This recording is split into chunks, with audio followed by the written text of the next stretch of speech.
and you're very much welcome to this session. I have with me two very amazing women. I was looking at their profiles and I'm like, wow, what have I been doing with my life? Me, right to my immediate right, of course there's just one right here, is Titi. All right, Titi is the first international board certified lactation consultant. She's a graduate of economics from the Kwame Nkrumah University, Ghana. She's the founder and CEO of Milky Express. It was launched in 2014, and this company actually typifies bringing out something out of a place of pain, because I understand that after she had her daughter in 2014, she had problems lactating. Milky Express was founded in the year 2015, and then she does her own parts further to bridge the gap between boys and girls, men and women in today's society. We know partnering with Whisker, that's women in successful careers. So she goes to secondary schools, volunteering to encourage young girls to choose a career path, and not just choosing a career path, but to excel therein. So she is a simply amazing woman. Recently, she was selected by the Obama Foundation as one of the 200 young Africans with outstanding leadership qualities. So please, you're welcome, Titi. Okay, and to my left is Nini Izoba. Nini is a medical doctor. She was trained in the Avalon University School of Medicine in Ohio, the United States of America. She's currently what we call a docpreneur. She's a doctor, she's an entrepreneur, so she does her 9-to-5 with Kleinberg Medical Services here in Lagos, along with other of her businesses. So she's a health and wellness expert, and also a weekly columnist with the Guardian newspaper. So she's the CEO of Revive Integrative Health Services. It's also, again, a health and wellness company. So her focus is mainly prevention. Prevention, as we know, is not just better. My dad will also add cheaper than cure. Okay, and then also Fertile Life by Nini. So here she tries to encourage couples to achieve maximum preconception health. I know most Nigerians and Africans indeed are more concerned about antenatal, the period where they go take their medications and all of that. But she ensures that couples are healthy, not just during the pregnancy, but before pregnancy. So in 2018, this woman here was nominated as one of the 100 most inspiring young women by the Leading Ladies Africa organization. Then in 2019, she was also a nominee of the Career Woman of the Year by her Network Woman of the Year Awards. Back to back to back. 2020, again, she got the Lord's Achievers Award for her remarkable contribution to the health sector. So Dr. Nini, you're welcome to this session. All right, so we'll just get right to it. So we just want to talk about how to stay young, how to remain beautiful. So now, you know, somebody may say you're glowing. It's an expression. This question is for you, Dr. Nini. So now I want to know, is it just about your genes? Is it nature? Or does it have to do with nurture only? Or is it a combination of both factors? Yeah, I like that term, you're glowing. Anyway, I like to think that it's a combination of both. But even with those that have good genes, you know, your good genes can only take you so far. So I think people have to actually make a conscious effort to practice healthy habits that will promote you to have this vibrant looking skin. Because even if you have good genes and you're not doing the right stuff, you know, I don't want to go into all the bad habits that can mess up your skin. So even if you have good genes and you're not practicing good healthy habits, your skin is going to look bad and you're going to look older than you really are. So like I said, it's actually more nurture than nature. So even if you have the good genes, is just a foundation. You actually have to be conscious about having a good skincare routine to give you that glow.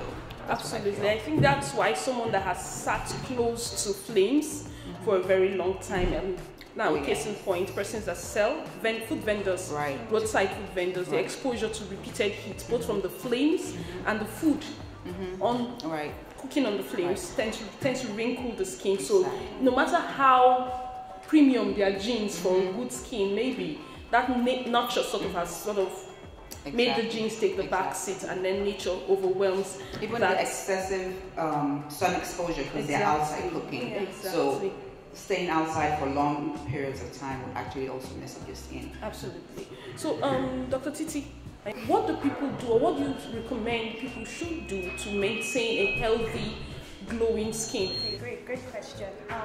I think I will just write off what she has said in terms of, so genes, providing a foundation, but healthy habits. People who are also well rested and well taken care of also have that glow and also have that great skin, right? Because you find that when a woman or a person goes through so much stress, you find that they look older really, really quickly. And obviously going through that stress puts strain on your body, your internal body as well as your external body. And when you hardly find people who are going through a stressful time and they're smiling. They're usually always frowning, right? So frowning, we know that frowning always puts on lines on your face, and over time you see that you begin to develop wrinkles. So it's so important to live a healthy and a happy life. So you need to be happy as a person. If you want to look good, you want to have that glowing skin, happiness actually plays a huge role. Actually. So, Dr. Nini, please. One of the top tips is to drink water and mind your business. Yes. So hydrate. Water is like the number one thing to do, not just for like having a glowing skin, but just to be healthy. Water is like the foundation of everything. Helps things move along, helps to remove toxins from the body. It just increases your circulation. Absolutely. Yeah. Thank you very much, Dr. Nini. So, Titi, I'd like you to tell us, a lot of women, especially after childbirth, I tell my niece, you better watch it now because your fat, in a sense, has not been exposed to estrogen. so a lot of women struggle with their weight, particularly after childbirth and breastfeeding. So all of that weight becomes very difficult to shed off. So what would you say is more effective if you were to recommend in maintaining a healthy body shape? Is it a healthy diet alone or a combination of diet and an active lifestyle?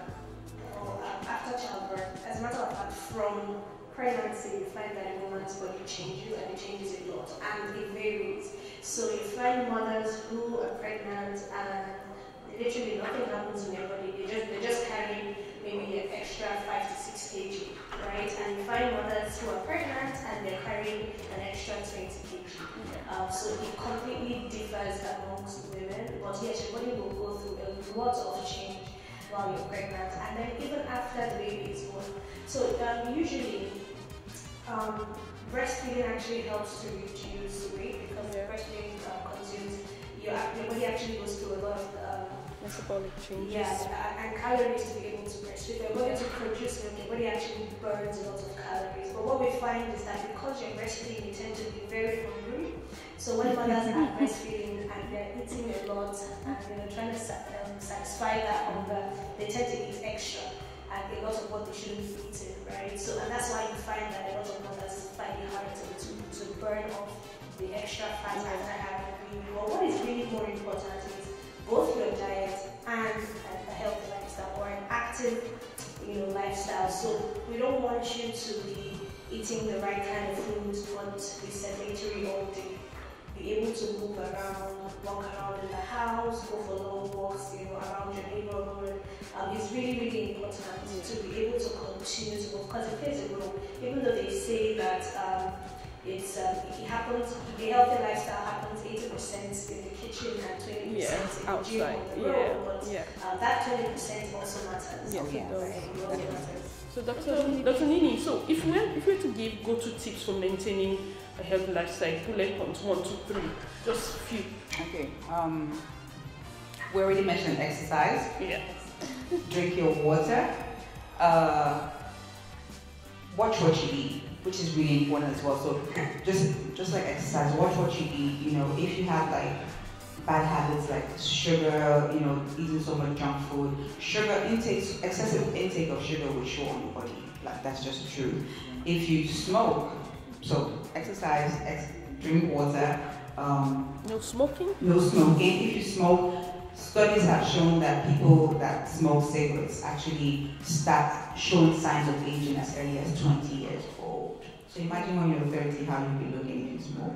And not just, your outward appearance, smoking is just the number one thing that you should stop if you actually do it, because it affects so many organs. I think it affects every single organ in the body, from your skin to your heart to your liver to your reproductive organs. So quit smoking. It affects your beauty. And have more sex. Yes, I mean that's a good enough reason to, having sex is not just for intimacy. It makes you feel good, makes you feel relaxed, releases tension, and then you look younger. So get to it. All right, glad I can see the questions coming in. Okay, so now, living in Lagos, I tell everyone anytime I'm having a speaking engagement, I said being a Nigerian is a risk. Being a Nigerian living in Lagos is about twice that risk. So as women, how do you combine your work, your career, family, and then still being able to drink water, mind your business, and still look beautiful? So how do you combine that? You both will be taking the answers to those questions, to this particular question. So Dr. Nini, you go first. How do we balance, yes, work balance. Life and home life, right? Yes. I think I think the most important thing is always to remember that you first, so even as you go to work and you have a full life, even people that are not even working, even at home, it could be stressful, but you also have to be selfish sometimes. Like I tell people, you cannot fill people from an empty cup. So even with me, sometimes I just have to take some time and be selfish, because you need to rejuvenate yourself sometimes. You need to go away. When I mean go away, you can just be going into your room for 20 minutes in a day just to meditate, with work, have a spiritual life. Don't always make it about work, because then you get yourself all burnt out and you can't be productive. So once in a while, it's always a good idea to pull back, get a massage, whatever makes you relax, because that relaxation actually helps you to be more productive. So I always, that's like a thing for me. Like I always say, you have to, it's not a bad thing to be selfish sometimes. Yeah, absolutely. So I would say that first of all, we need to be able to, as women, put aside the extra societal pressure that comes on women, on how you have to be a good mother. What it means to be a good mother is that you have to be there to bath them in the morning, you have to be the one who makes their food, you have to be the one who bats them at night, you have to be the one who does their homework, you have to be the one who makes your husband's meal, you have to be the one who cleans the house. Wow. That is what shows that you're a good mother. That's right? a lot. And you also want to be a career woman, because you want to be a career woman, or a business owner, there's the pressure that you have to do this. When you do this, it means that you're successful. When you do that, it means that you're successful, right? So we first of all have to be able to shift away from that and understand that being a good mother really is very subjective. Yeah. What does it mean to you? What does it mean to you to be a good mother? What does that mean to you, right? And when we begin to think like this, then we begin to be open to taking help. However way, manner, or form that help wants to come, but take help. Yeah. If you want to have external help in form of nanny or driver, take help. If you want to be able to have family stay over to make it easier for you, take help. Like, there's no award for the most hardworking person. There's no award for the person who always drops dead for cooking 10 different meals a day. Right? So take help. And like she has said, be selfish sometimes. So take time out for yourself. I take time out for myself very often, and like I will take a vacation without my husband and my children. Absolutely. And they know that it's my time. Like, this vacation has nothing to do with anybody else, right? Right? Because it's important. If I'm not happy, if I'm not healthy in my mind, I can't take care of you. I can't treat you well. I can't be there for you. Right? I can't be there for you. So we have to be able to shift from that mindset that because I didn't make breakfast today, I'm a bad mom. No, as in, let's move away from that, Exactly. and let's really focus on what's really important. Yes. And I really like that answer. Both answers actually, the point about being selfish and then the point about redefining what being a good mother is. There is no single definition. The definition of a good mother is not the same for any two people. It's not Titi. Okay. Now, there's the belief, and she already sort of spoke to that. I know she knows where I'm going. That sex plays a role in keeping you younger and healthier. So, for women, I'm not talking about the men now. So, I would like you to either support or refute that. Okay, so I'm not going to support neither of them. Here's what I'm going to say. So in actual fact, yes, sex actually does make you happier and healthier and but the reason why it does that is that people who have, or women who have good, happy sex tend to have happy homes, right? They're happy, they have peace in their homes, they're they have that peace of mind and they're happy and they enjoy themselves. So women who enjoy sex tend to have all of this going for them. But women who are forced to have sex, women who are forced to have sex as somebody collecting their rights, as a duty, you don't find that they're happy. Exactly. And because they're not happy, they're not healthy, right? So that's why I say I'm not going to accept neither. So there's that, so we have to be able to create that balance. Absolutely. So if you're saying that, because you're having sex, even though you're being forced to do it, you don't like the way you look, or you don't like the way you feel, you shouldn't be forced to have sex. You shouldn't. You should be happy to have sex. So if you're not happy to have sex, that's another conversation. Altogether. Things can go through significant changes mentally. Postpartum depression is also another factor. And even depression as an entity is another factor. So if one needs to have an understanding spouse for one to be able to overcome the lack of enjoyment of sex, especially if that was not the case prior to that. So that's about all the questions we have for now. So I'll just quickly run through the questions that we have on the chat box, in the comment section. So our guests are sending in their questions. So, all right. So the first question here is, amid all of this, what role do you think having a health plan plays? Right? And is it absolutely necessary that one has a health plan, or is it a luxury one can do without? So I'll just take that, and of course, contributions from both of you is very much welcome. So a health plan is actually not a luxury. It's just because of the country we live in, and even though the National Health Act, or rather the Health Insurance Act, had mandated the government and then individuals and then corporate organizations to make health insurance available for all individuals by, what year was that again? I can't really recall. Still, up to now, 5% is the coverage of health insurance, and most of that is across the corporate sector and the public sector, that's civil service, which NHIS provides. So, as a woman, you're not in the corporate sector, you're not a civil servant, you're somewhere in the middle. It's absolutely necessary that you have a health plan that will cover for emergencies. So imagine that, okay, of course, you may want to get pregnant. You need to have a health plan that covers that, and you want to have a health plan that, okay, when I eventually have this baby needs to get immunized. So you have to have a health plan that covers you and covers your children. And our platform makes that easily available. So health insurance in Nigeria, even across the world, is not a luxury at all. It's just that we are yet to get to that point as a people where our government makes it mandatory for every organization, or everyone indeed, to have a health insurance plan. So even if you're a small business owner, even if it's somewhere between small and large SME, you run that enterprise, it's very important you have a health insurance cover for yourself as a woman, and then at least it bridges that gap between you and your male counterpart. So of course, contributions are welcome from both of you. I believe it's actually an absolute necessity, and for example, like you said, emergencies. Take for instance this COVID issue that we're having now.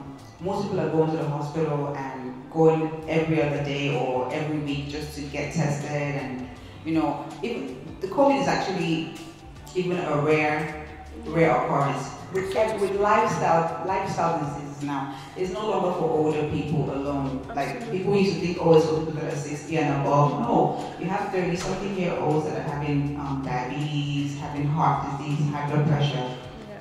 Having insurance helps you to actually put that into, that's one less thing to worry about. So you're able to go for your regular medical checkups, so that if there's something wrong, you start treatment on time. So there's early intervention and treatment. Yeah. Also, I believe people think I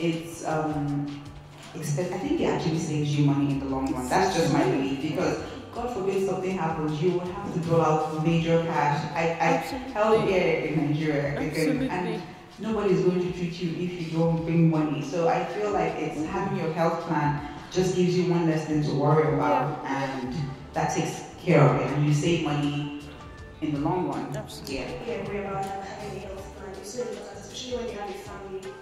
And for me, as a mom, I don't want to, you have little ones who wake up in the middle of the night, someone is praying on this fever, and you're like, oh my God, where am I going to, what do I do, how do I sort this out? I use a children. I've used a children for going to 8 years now. And I'm very, very happy to see that whenever I have issues like this, all I have to do is call. Okay, where's the closest place that I can go to? And they say, okay, go to this place. They've called and they're expecting you. They'll sort you out as soon as you get there, and that's what I always do. So it's so important. You don't want to have to wait until something is wrong before you begin to seek medical care. And we want to also try to shift from that waiting until something is wrong. Yes. Try to have a regular checkup. Yeah. So David is asking, I always have sleepless nights. What type of food can I take at night to overcome sleepless nights? Don't eat at night. I mean, there's some foods that even eating at night is just going to wake your body up. I think you should give yourself time before you actually go to bed to, if you're trying to, for your last meal. Yeah, for your last meal, maybe 4 hours, 3 to 4 hours before bedtime. And don't eat something heavy. If you eat something heavy, your body is going to take some time trying to digest it. You're going to have gas. You're going to have like reflux. So maybe something light at nighttime. I notice a lot of people, when you tell them something light, most people like to have like pepper soup and stuff like that. I think stay away from spicy foods at night because it tends to cause heartburn, and that would not help you sleep. So stay away from heavy foods, stay away from spicy foods. Just have, if you, for lack of choice, just have like fruits and stuff. And I think that would help you enjoy a better sleep at night. Or have a routine as well.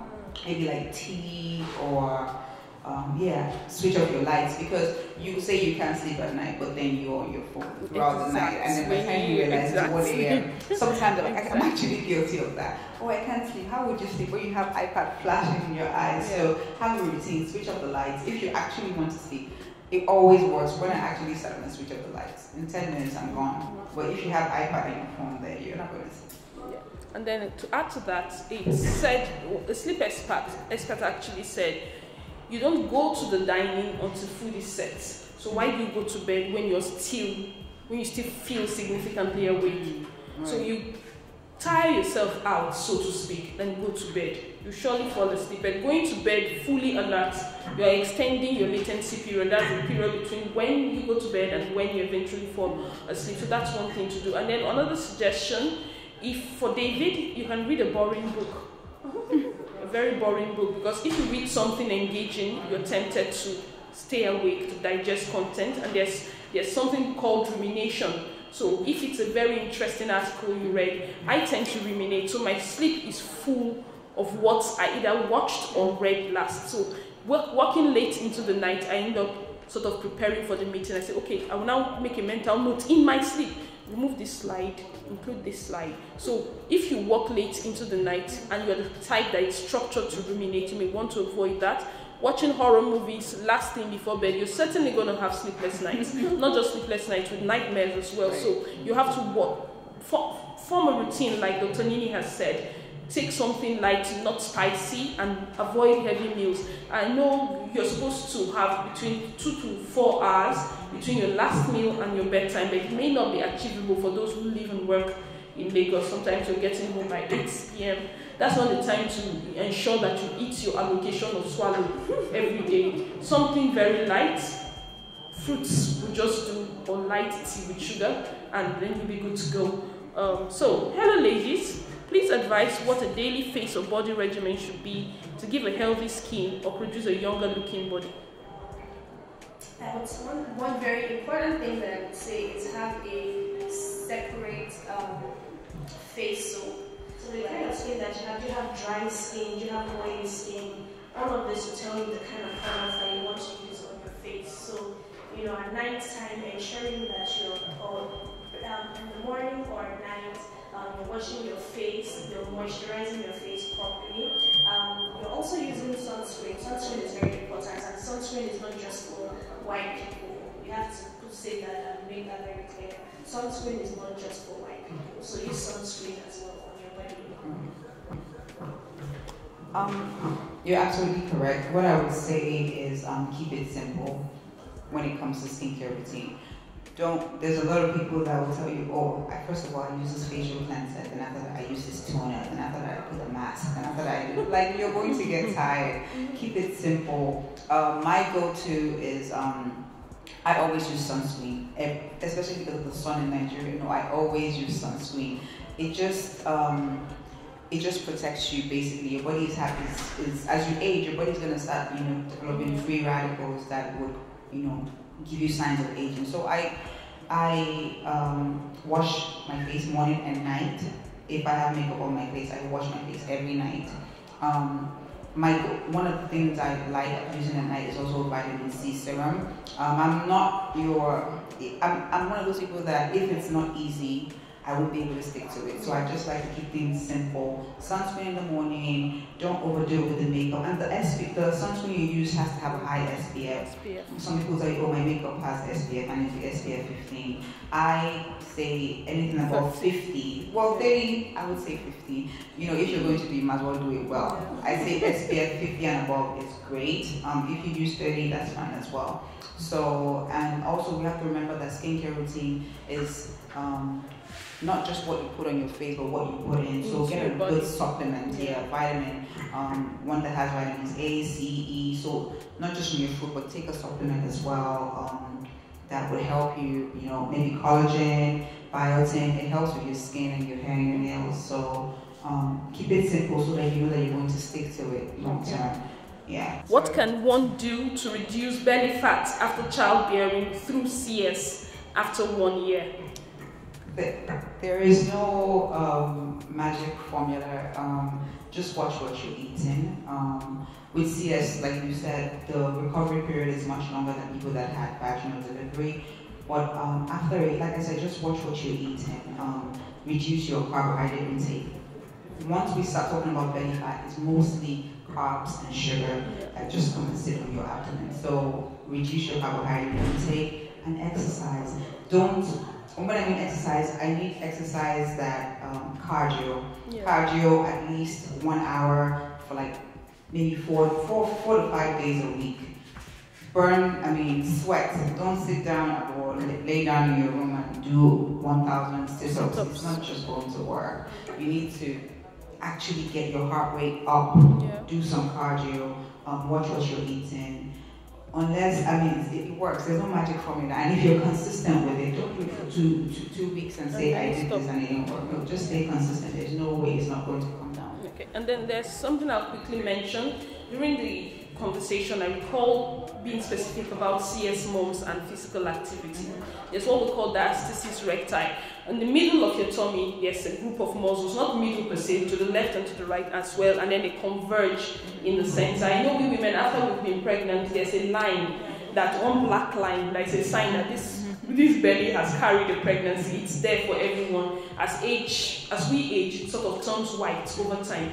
That line is where the muscles, the rectus muscles, they are called rectus because they straighten your abdomen on the right and the left, they meet there. But after a cesarean section, it depends. These days, nobody gives a midline scar, they give the scar under. So once you have any scar that disrupts the integrity of the abdominal muscles, just know that no matter the number of sit-ups you do, As a matter of fact, the more the sit-ups you do, the wider those muscles become, the more lax they become, and then the tummy begins to protrude all the more. So if there is one exercise a CS mom should never, categorically never ever engage in, is sit-ups.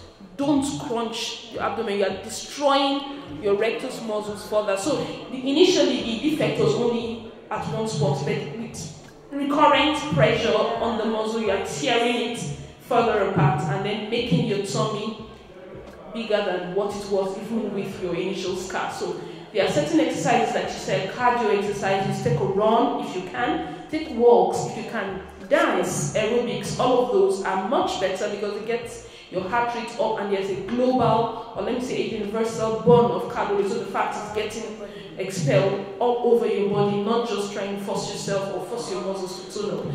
Thank you very much, Dr. Nini, and thank you very much, Titi. It's been an indeed very, very exciting time with you. It's been a while I sat around ladies that had me spellbound all through the conversation. So thank you very much. It was a pleasure having you here. It's been lovely. Thank you.